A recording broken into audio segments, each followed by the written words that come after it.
US soldiers now began to enter Dachau main camp, their first experience of its horrors being the death train that had arrived less than 2 days before.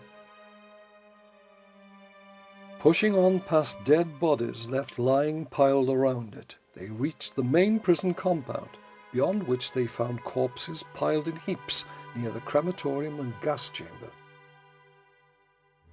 Liberation was making clear that Dachau had not been a place where all suffered equally, but one where the strongest physically, mentally, and perhaps most determined and ruthless could survive. Dachau's prisoners were a cross-section of human society, where day-by-day survival was the sole ethic of many. Immediately the war ended, Allied forces began systematically rounding up all known Nazi Party officials and members of the SS, of whom 25,000 would be held in an internment camp set up at Dachau itself.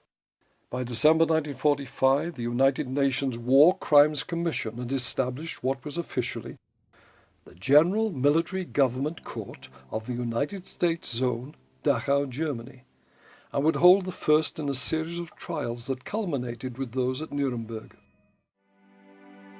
A half-century later, the enormity of Dachau's crimes against humanity is still being remembered, not only by the remaining camp itself, but other smaller, even more evocative memorials, such as Fritz Kjell's statue commemorating unknown prisoners, or the sculpture representing barbed wire within which so many victims lived, suffered, and died.